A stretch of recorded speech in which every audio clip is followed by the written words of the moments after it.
yourself obsessing over your current relationship or someone you're dating? If so, we're going to talk about it today and what to do about it if this is you.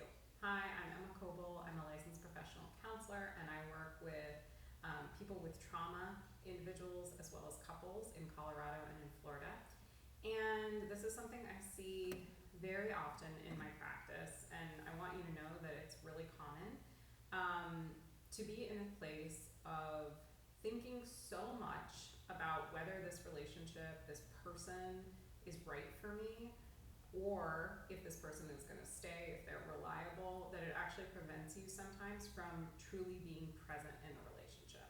And I first just want to say how painful this can be, to be in your head with anxiety, wondering about if this relationship is right. Do I love this person enough? Do I feel those strong feelings? Do I feel butterflies? Do I feel in love? Is that quality they have? Is there anxiety or their tendency to sometimes procrastinate? Is that going to be something that won't allow us to last for a lifetime?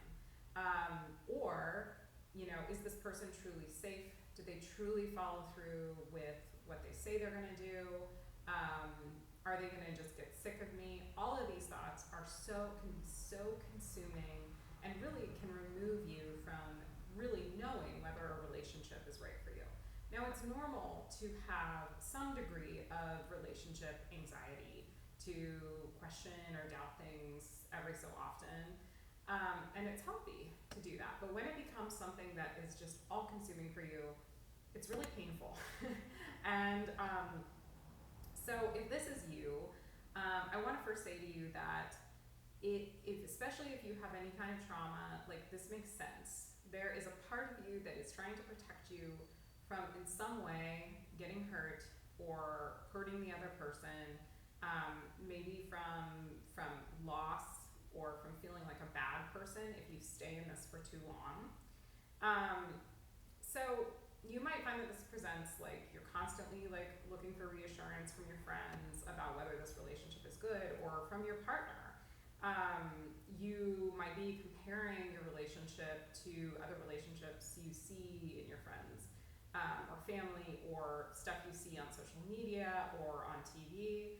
You might be overanalyzing every conversation with your partner, and also feeling guilty for not being 100% sure that this is the relationship for you. So as we were talking about why this happens, past trauma getting activated in close relationships. This happens with trauma. Your past trauma gets activated when you are close to someone, when you are vulnerable in this way. And we get really afraid of being blindsided, of being hurt, of having loss, because our partners are our primary attachment figures when we're adults.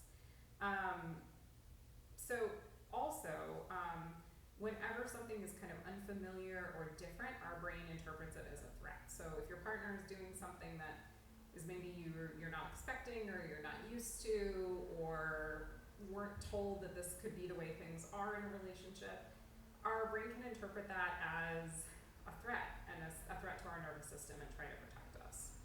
Also, cultural narratives create unrealistic expectations of what our relationships would look like, that we should be feeling that goo goo gaga kind of feeling all the time for our partners, when that's just not realistic. That's not how we're built.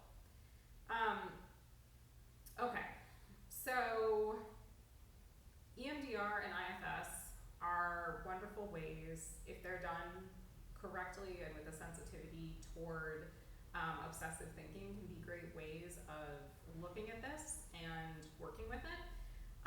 So with IFS, internal family systems therapy, which I've done a lot of videos about before, we want to understand, so when a thought enters our brain, we can't control the thought that enters our brain. None of us can control our thoughts.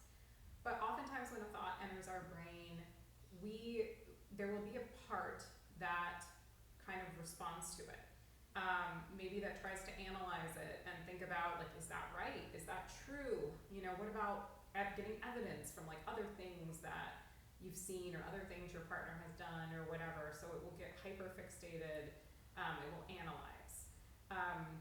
this part or maybe a different part will try and protect you from future hurt, by kind of maybe putting walls up in some way, or by analyzing and getting lost in your thoughts. Also with this, there can tend to be a lot of inner critic parts that come up. So a lot of shame of like, why can't I just be sure? Why can't I just feel this way? Why can't I stop obsessing?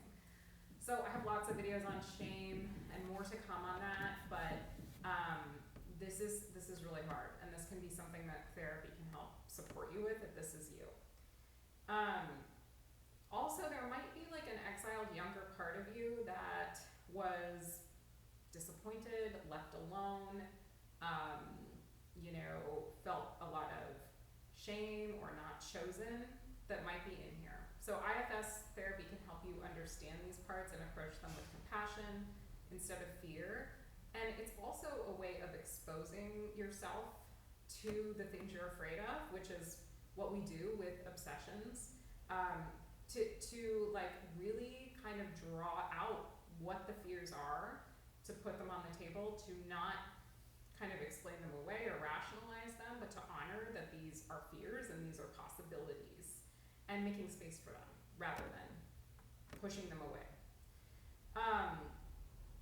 Okay, so if you are looking for some tools, and by the way, EMDR can help kind of expand on that and can help you go even deeper into these things and into the trauma that may be behind it. But if you're looking for some tools, some kind of quick tools, so first I would say, like, name the part of you that's doing the obsessing rather than just believing the thought. So name it, oh, analyzer, she's here again, thank you, thanking it for doing what it's doing. Noticing that it's there without needing to engage with it or really believe it. And then come back to your body. Like, take a minute and, just maybe like ground and like, what does it feel like to have your feet on the floor right now? What is the sensation you have inside your heart at this moment? What are some things you see or taste or smell? Try like touching your chest or your belly to kind of come back into your body, or maybe some slow kind of tapping side to side on your arms or on your legs. So just keep kind of returning yourself to the present moment.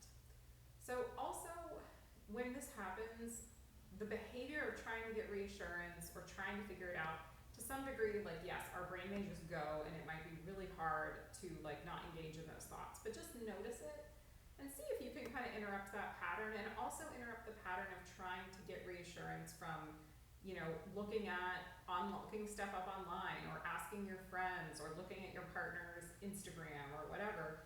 Try and stop that when it's happening. Okay, is it possible for this to stop? I will say that it depends, and I've seen a lot of people have a really great deal of success with this. It's possible for it to reduce hugely. I've seen it stop for some people as well. But if you're having trouble and you feel like you're kind of thinking about things more than being in your relationship, get support. Therapy, good therapy with exposure, and that brings you back to your parts and allows you to treat them with self-compassion is what's really helpful for this. So if you do need help and you live in Colorado or Florida, reach out for a free 15-minute consultation and have a great day.